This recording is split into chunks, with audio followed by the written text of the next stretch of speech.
I might have just gone through a separation, that little separation. I'm sure nobody remembers that. Now, when Jennifer Aniston sat down and watched some scenes selected by Vanity Fair from throughout her career, and the magazine chose a scene from the 2006 movie The Breakup. I am done. I don't deserve this. I really do not deserve this. I deserve somebody who gives a shit.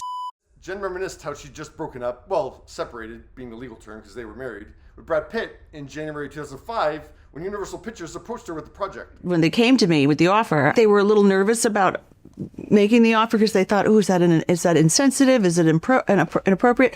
But I actually thought what a great opportunity. That's bold of Jennifer to have that reaction because, yeah, some people would think, oh, no, that's too close to home, or, you know, oh, I want some escapism at work. No, Jen leaned right in. I knew it would actually kind of benefit me emotionally, just as a human being, and also serve the script and the character pretty well. And even if Jen wasn't thinking it, would serve the movie's box office prospects as well. So yeah, Jen signed on to starting a breakup when she's going through a real life breakup. And in the Vanity Fair interview, Jen does say that it was such a vulnerable time for her.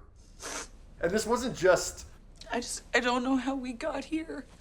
Art imitating life. No. Jen reveals that life seeped into the pages of the art.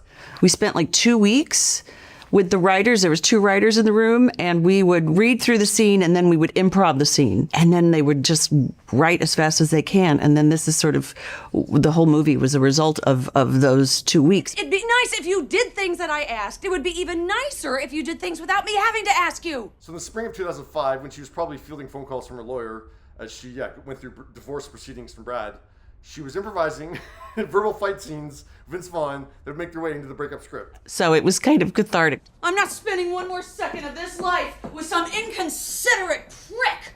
So in the summer of 2005, when Brad hit theaters with Mr. and Mrs. Smith, alongside his next wife, Angelina Jolie, who I assume is the third point in what Jen now refers to as the love triangle in the Vanity Fair interview, Jen was shooting the breakup. This was super fun. We had one of the best summers shooting this movie. This is not about, you're not getting it. You're not getting this, Gary. It also allowed for a lot of real conversations that couples have, which I think is why it hit home for so many people. I don't know if it hit home for people, but Jennifer Aniston, starring in a movie called The Breakup, that came out 8 months after she finalized one of the most, highly talked about, headline making, tabloid making breakups in Hollywood history, certainly got audiences to leave their home and go see it in a movie theater. The breakup opened with $39 million at the box office, Jen's biggest box office opening as a marquee name, and the breakup went on to make $205 million. To revisit this now, because of Jen's comments, yeah, it's interesting to see how the timeline really overlapped here with the breakup and their real life breakup.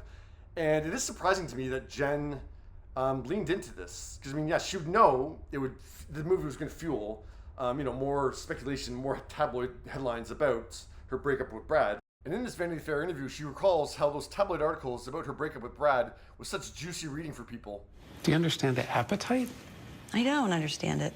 Yeah? No. I just think it's like watching a soap opera.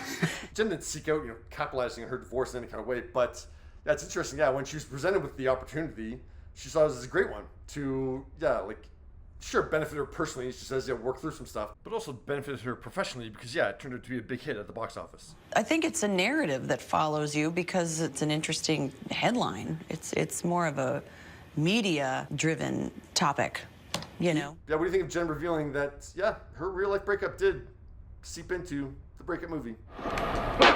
Wouldn't everybody be feeling just the way she just looked?